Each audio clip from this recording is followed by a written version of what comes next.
the 17th century.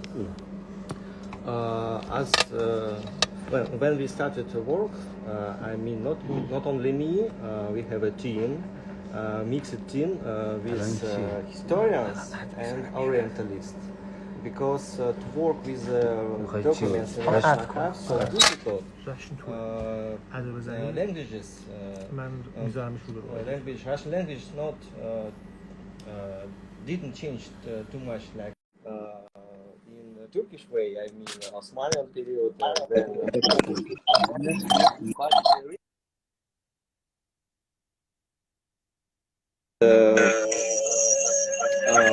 When we managed to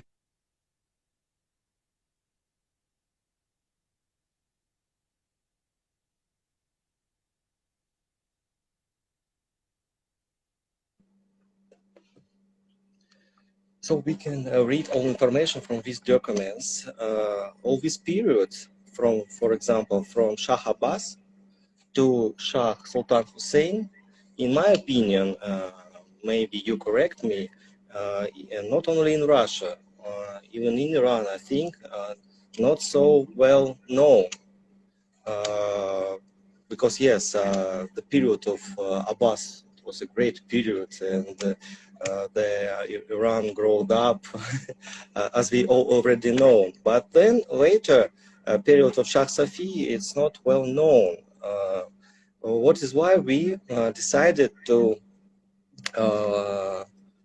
translate all the documents which relate to this period from the archive from Moscow. This archive called the Russian State Archive of Ancient Documents. And we were really surprised that for about, so in my opinion, it's the greatest collection of Safavidian documents. The Russian bureaucracy in the 17th century was really strict. All documents saved, even copied in several times. What is why it was not so problem to find them. Surprisingly, because not so many researchers were interested in them. And then, after we made a research about these documents, we see a large history, sorry for this maybe expression, micro-history of relations. It's small period, honestly speaking, 10 years, maybe 12 years correctly.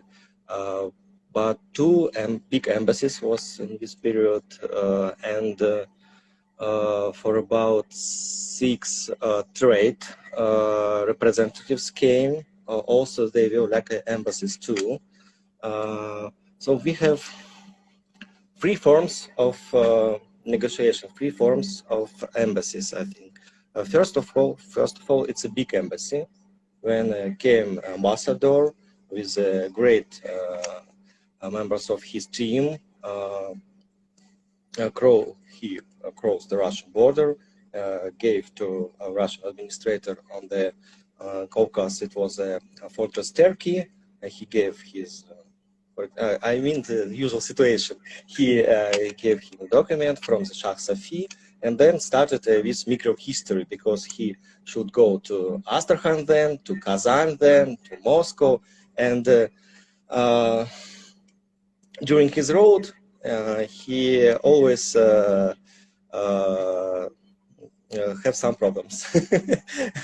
Of course, I think only 3 countries in the world in this period, it's Russia, Ottoman Empire, and the Safavid Empire,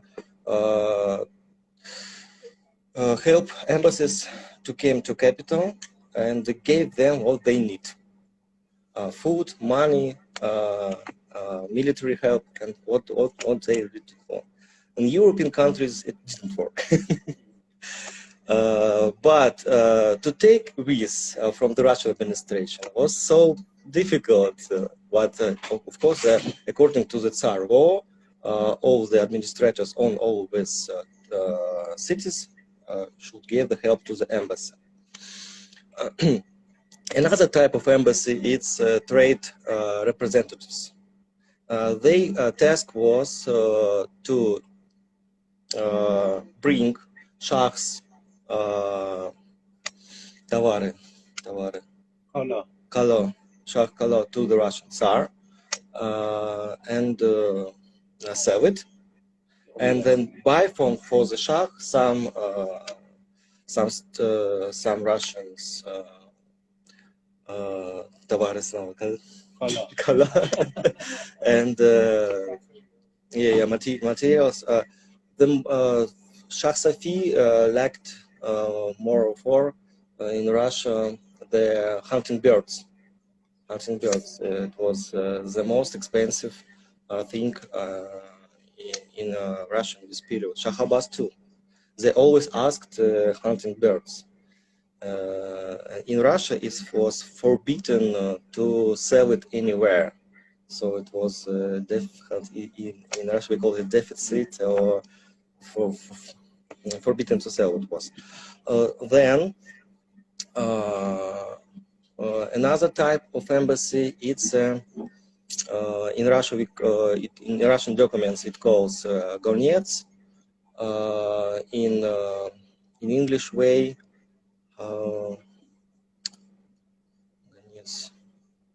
как бы посыльный сказать, но кто быстрее всего побежит и отдаст.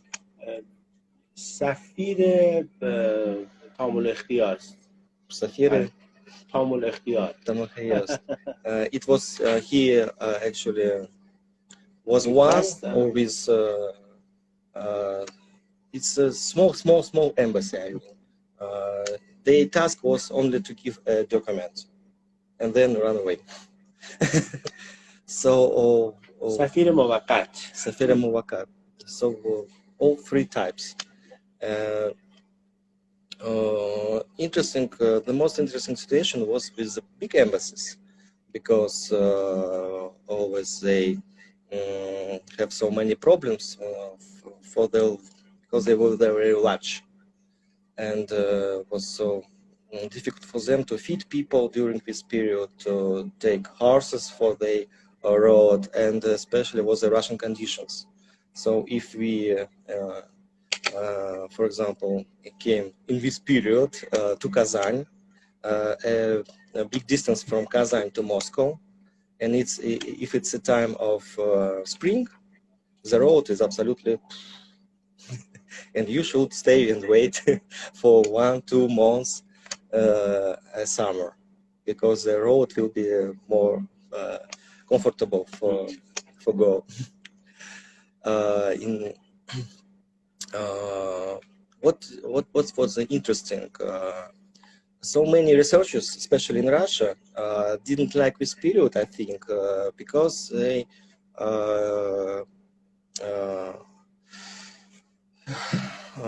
were sure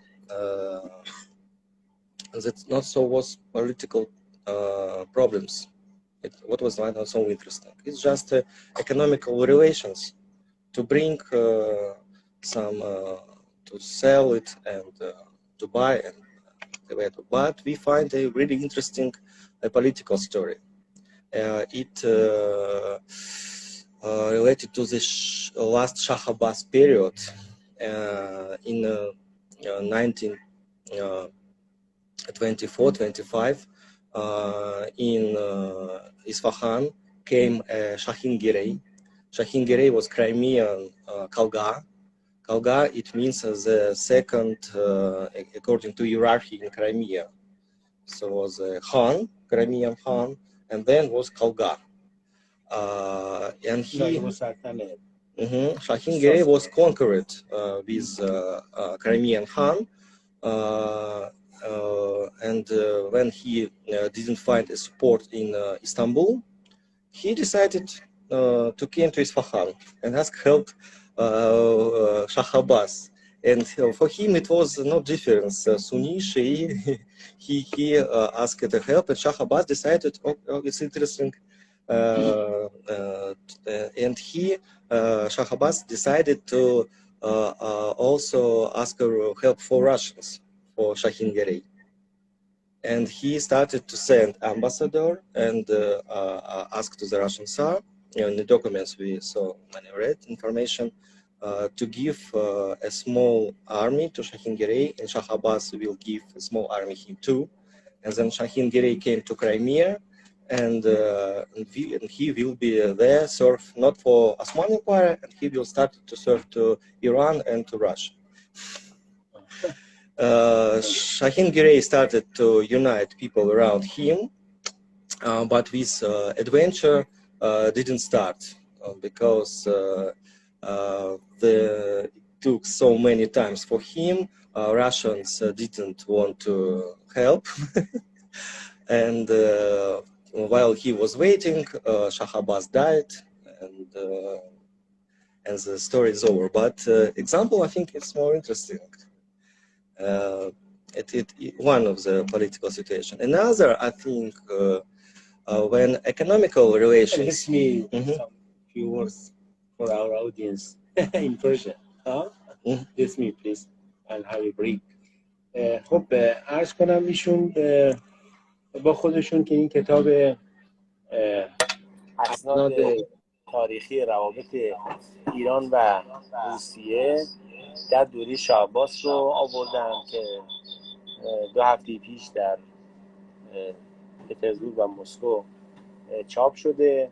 یک پروژه علمی دارن در دانشگاه پترزبورگ با عنوان روابط ایران و روسیه بر اساس اسناد آرشیوی که تا الان چند مقاله منتشر کرده بودن و الان هم در قالب این کتاب که اسناد روابط دو کشور در دوره شاه صفویه.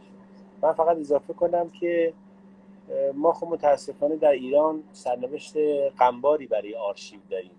آرشیو ایران از دوره صفویه متاسفانه اسنادی چندانی ما در دست نداریم. حالا این مقدار محدودی اسناد داریم در مثلا آستان قدس، بیشتر هم اسناد اقتصادیه. در آرشیو ملی ایران شما اگر مراجعه کنید اسناد دوره صفویمون خیلی کمه، ناچیزه، خیلی کمه.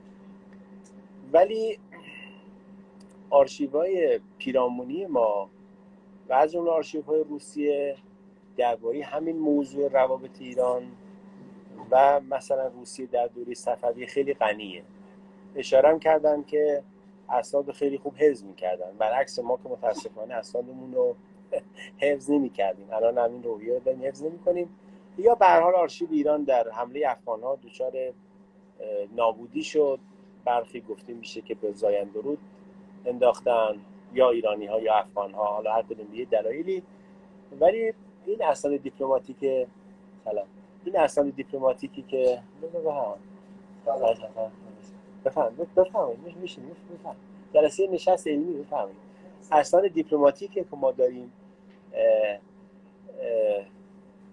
در دوره مثلا روابط دو کشور در دوره صفویه خیلی خیلی خوب در آرشیوهای روسیه و اشاره کردن به آرشیوی به اسم آرشیو اسناد قدیمی ارگادا در اینجا گفته میشه حفظ شده. هم خود سند فارسی حفظ شده و هم اشاره کردن ترجمه هایی که از این اسناد فارسی شده.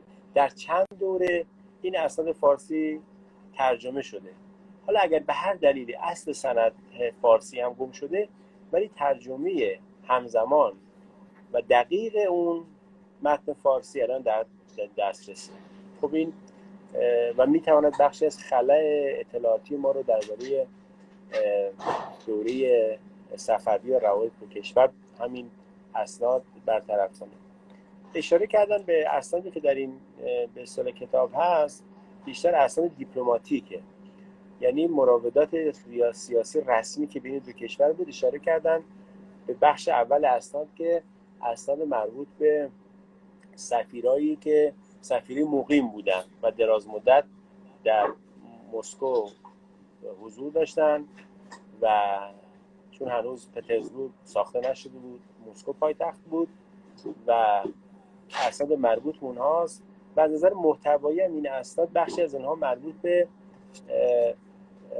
چون در روسیه یک توافقنامه با ایران هم داشتن و با عثمانی، فقط بین سه تا کشور بود که سفیرهایی که در کشور مهمان میرفتن تمام هزینه هاشون بایستی توسط کشور میزبان تأمین میشد و از جمله این خودش یک مسئله رو البته فراهم میکنه که اشاره گذاری کردن که در نتیجه سعی میکردن از این معافیت هم استفاده کنن، یعنی همراه با سفیر یک مقداری کالای تجاری زیادی هم ارسال میشد چون معاف از مالیات بود و هزینه های اقامت این کاروان سفارت هم توسط اون کشور میزبان مثلا روسیه یا اگر سفیر روسیه ایران میومد توسط ایران تأمین میشد. و برخی هم اسناد هم که البته اشاره کردن به سفیرایی که پیامی میرسوندن، بعضی وقتا حکم چاپ‌ها رو داشتن یا سفیری موقت بودن پیامی رو رد و بدل میکردن و اشاره کردن به عرض کنم که این سیاستی که شاه عباس داشت، میخواست فعالانه در موضوع کریمه و خانات کریمه دخالت داشته باشه. اشاره کردن به آمدن شاهین گرای خان که ولیعهد بود، یعنی نایب السلطنه بود در اونجا، جانشین خان بود و بعدش حالا طرحی که بین ایران و روسیه پیش اومد گرچه به سرانجام نرسید برای اینکه بتونن از شاهین گرای حمایت کنن در مقابل خان کریمه و عرض کنم معلومه که شاه عباس طرح‌هایی برای حوزه دریای سیاه هم داره. اشاره کردن و البته خب حالا درباره کتابم بیشترم صحبت کنه. مجانس ده.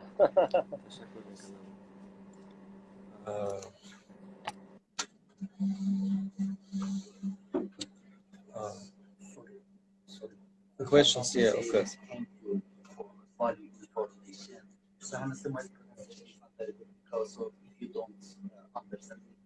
Yeah, yes, your presentation. I said to you, my area of expertise, because of I don't have information about you, because of we learned today about autonomy, Russia, maybe Shah was next to you.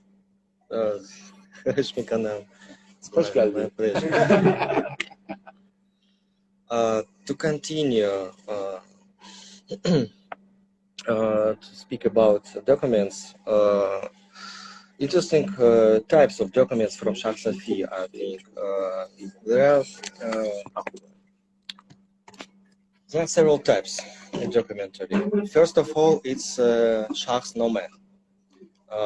According to the tradition of Shah, it's there is a beautiful portrait. Not portraits. It's documents with the signs, with the stamps of Shah. Then not so many information in these documents. They are only in these documents. Shahs only tried to say that he's my ambassador and be hospitality with him because we are hospitality with your ambassadors. Not because all the information should say as ambassador himself to the Tsar during the audiences, during the audience. Another Shah's documents with the stamps of Shahs, they were addressed to Russian administrations in Turkey, Kazan, Astrakhan, and the same. But in these documents, Shah Safi he asked. He called them knights. In Russian, it was voivodas. To give the hospitality to his ambassador too, but in another manner it was Shah asked them like a servants of the Russian Tsar.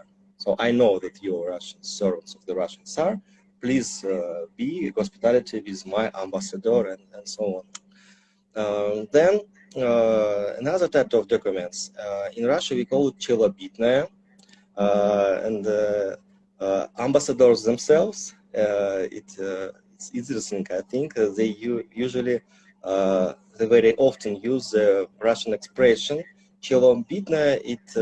Челобить in Russia it means сарзадан. It's a type of document where you can ask about, when you can say about your problems to the Russian Tsar. It's Arize.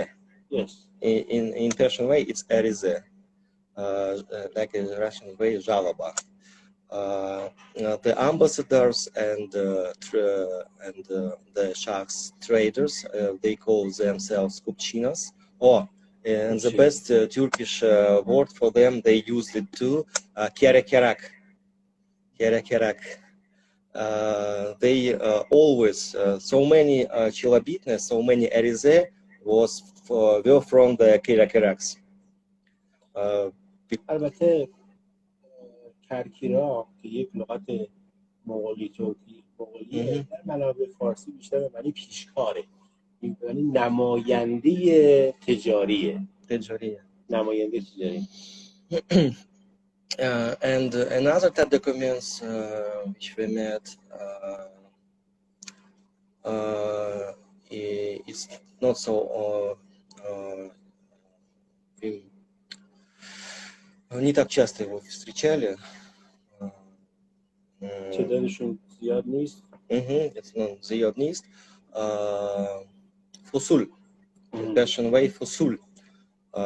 It's some kind of Arize, but with so many mutlab. Also, فصول, like a document, was used by ambassadors too, to speak about the problems of relations. Every mutlab was devoted to other problems. Now we are working about. Now we are working with Shah Abbas' second period, and there was Ambassador Aga Hassan. Aga Hassan. And documents related to his period in Russia. Fosul, it was quite interesting because there were 8 points in his documents, in his type Fosul, and it is what more interesting that he tried to save slaves, one slave, which when he saw one of them in Kazan, it was a man from Central Asia, I think from Hiva. According to the documents, he was from Hiva, and the ambassador asked the Russian Tsar to give him a freedom. Interesting, like a humanitarian act. Please give.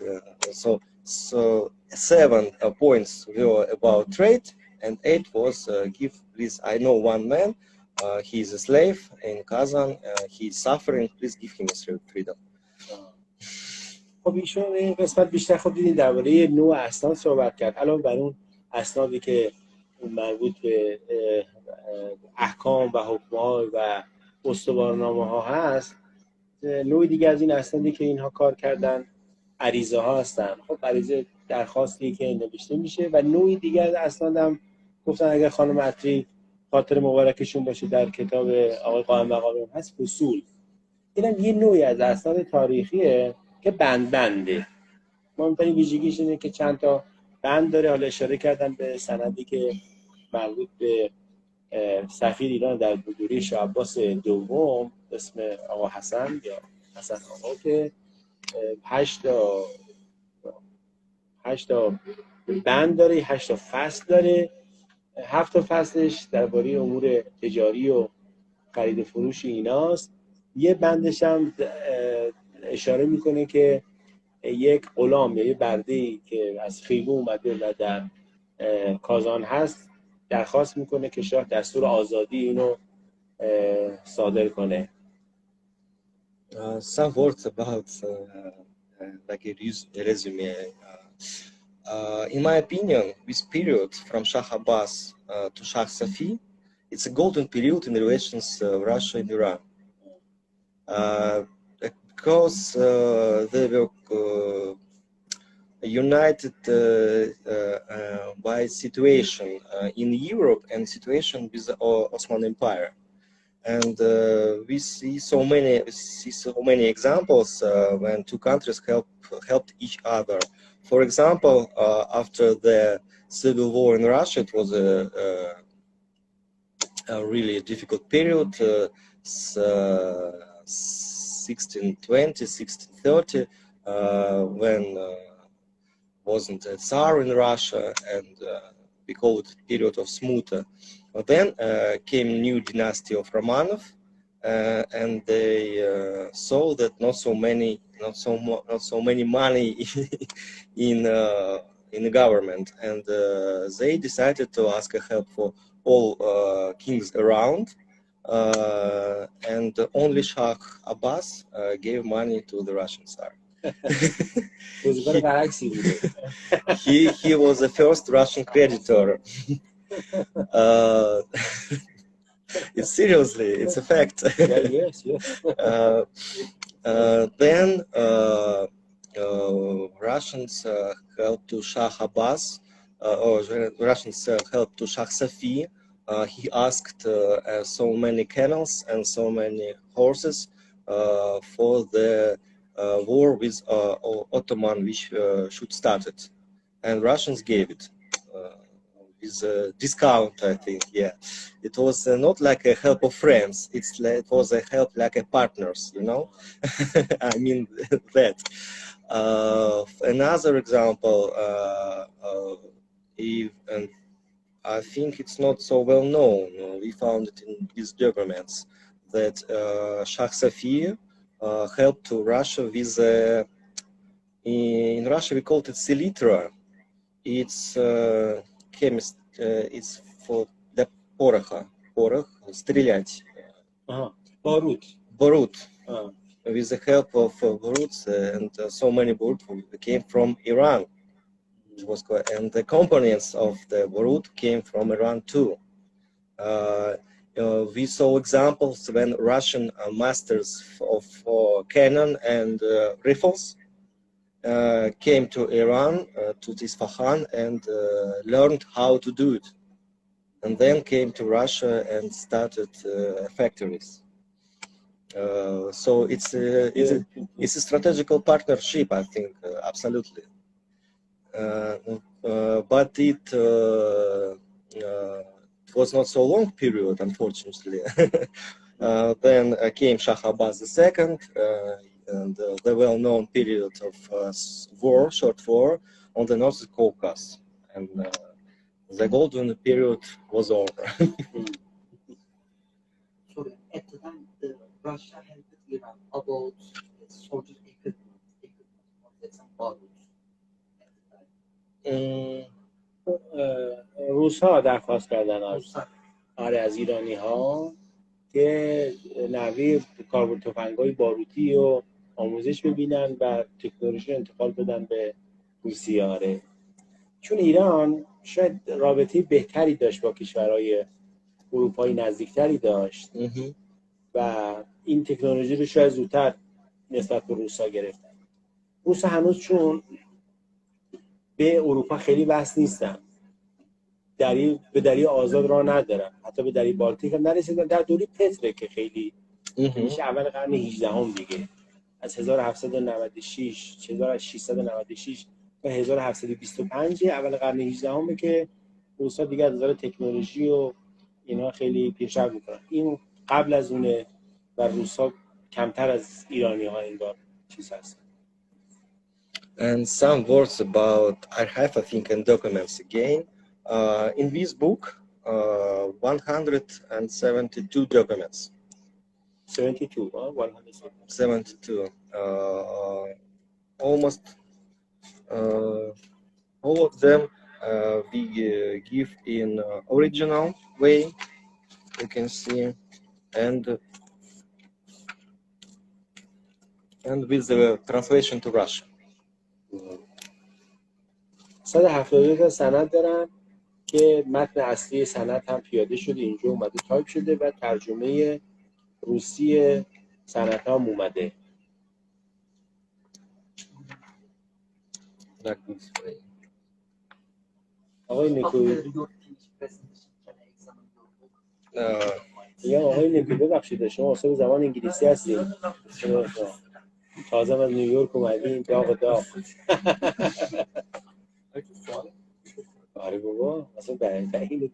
I want to present one book to your library. Yeah, of course. And write, please. Of course, Yeah. then I will write in 10 minutes. And several words about Russian archive. I think it's necessary. In Moscow, there is, as I already said, Russian archive of ancient documents. They are all documents from the early Middle Age period. I mean, even 11th century, 12th century, up to the 18th century. So it's the biggest archive with ancient documents in Russia, and I think in Europe too. Of course, if we compare with Vatican, for example, it will be short, but it's seriously so many documents. Documents are separated according to the original. For example, all these documents in the special font, it calls font relations Russia and Iran. There are three types of description, three types of description of this font, and it was made during to the Russian traditions, bureaucracy traditions in the 17th century. For example, first description divided to books and to stolpцы, so-called stolpцы, and stolpцы is most necessary for researcher, because books they called ambassador books. It's like a written history, because one person in the 17th century took all these documents and tried to find more necessary and more necessary information for him. So it's a second source, like a second source, historian source. But stolpцы, it's most, I think, a great source, because it's all these documents were just completed in one file, big file, and took all to the even in 17th century, and people forget about that. And then we find so many informations. All usually correspondence of ambassador and trade representatives day by day. What they see, what was the problem, what they did, what they wanted, and so on.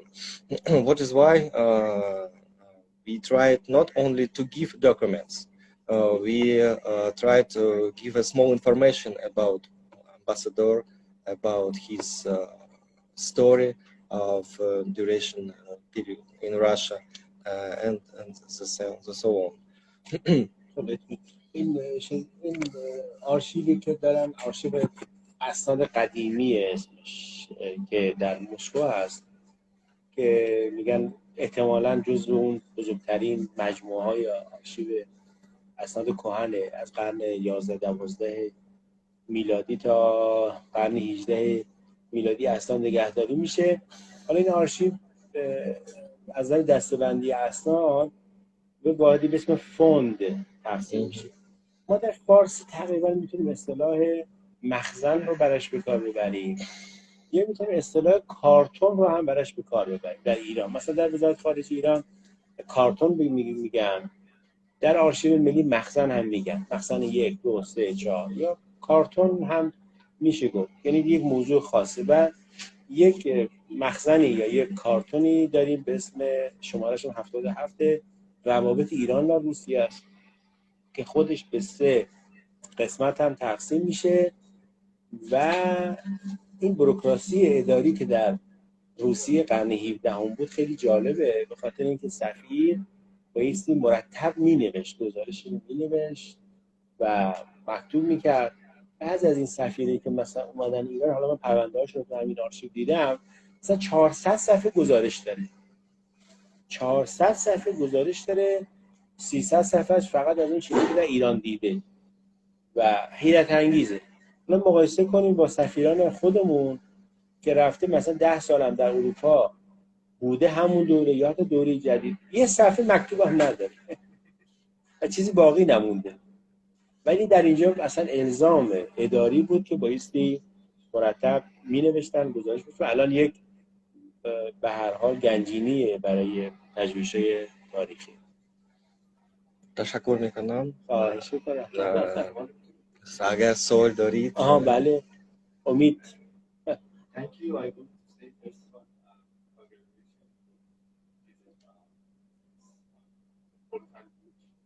especially when I think your work based. I have a question about information. About the content for that relation, Iran, Russia, for instance, Ottoman Empire. That period, the very beginning of capitalism. Early. 17th century. I think it's a pre-modern period. Yeah. Modern, not for all the world. Yes. İngilizce, of course, Fransız, but other countries. Germany. For instance, but my question about having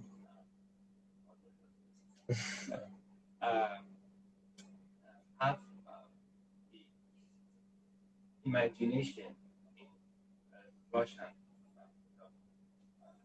or Iran about the new world in the West Europa world.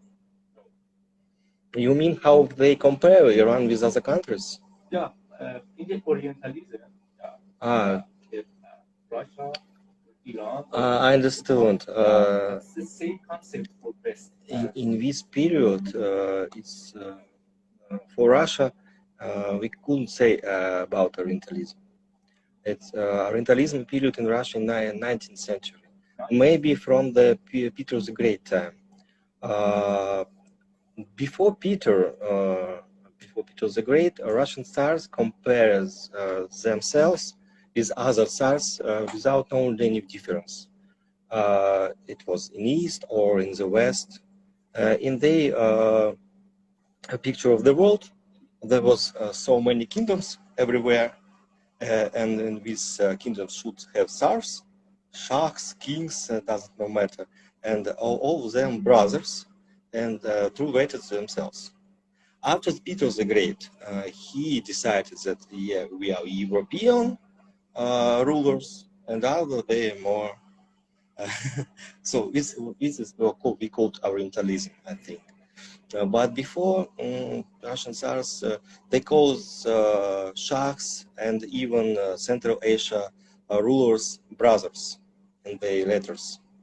After Peter the Great, Peter the Great was the first who started to speak with the European rulers like the brothers, and the others he didn't say to them that they're my brothers. First dimension, I think, Roger. Mid of 19th century.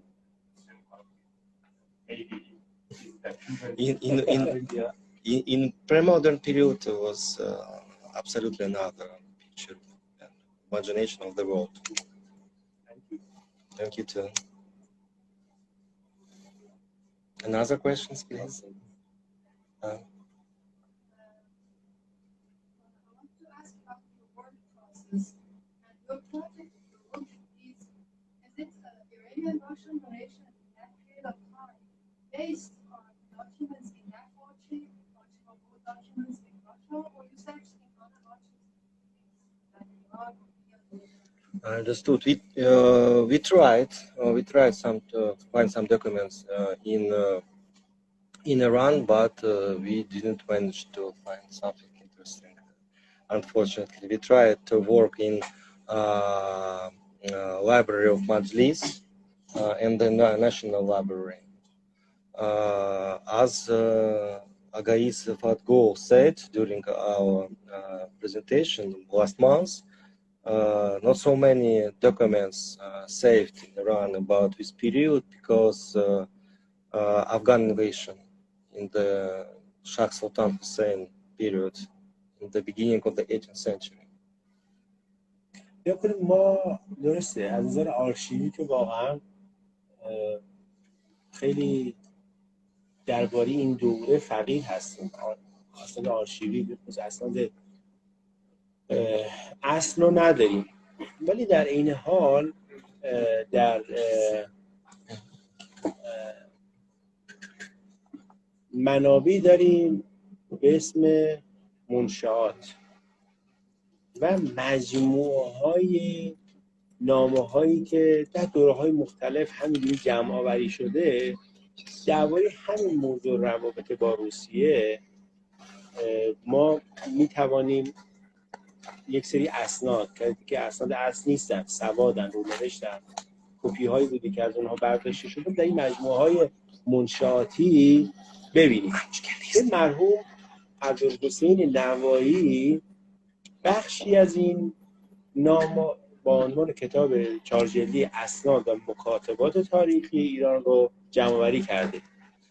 مثلا در بعضی از این کتاب‌های مثلا همین عالم‌آرای مثلا عباسی، خب این کتاب تاریخیه، کتاب سندی نیست، ولی متن سند به شاه عباس آورده.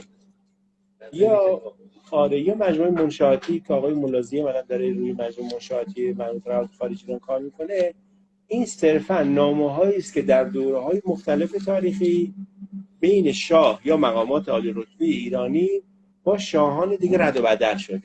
اصل سند به هر دلیلی از بین رفته، ولی رونوشت‌هایی که دبیران و دیوان سالاران ایرانی از اینها برداشتن این خیلی کمک میکنه و به همین دلیل هم ما در مجموعه منشآتی از اون مجموعه‌ای که مرحوم عبدالحسین نوایی جمع‌آوری کرده، مکاتبات تاریخی ایران از دوره تیموری تا دوره صفوی درباره با روسیه به طور خاص چند سند هست و از اون مجموعه منشآتی که بعضی از اینا هنوز منتشر نشده.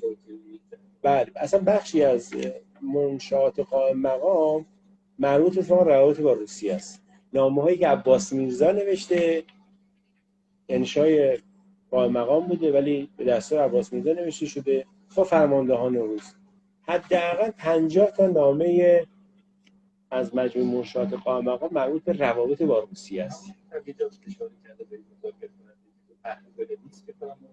بله، آره، اون وقتی که میخواد یک کمیسیون مرزی فرستاده شده بود، بهش گفت که طوری شما بنویس که بعداً ما بتونیم انقلاب کنیم و بتوانیم با زور قلم دبیری از حقمون دفاع کنیم. آره، بله، اینم از اون شگفت‌های چیزی بود که دوستان و بیگانگان ازش مطلع نشن بهتره.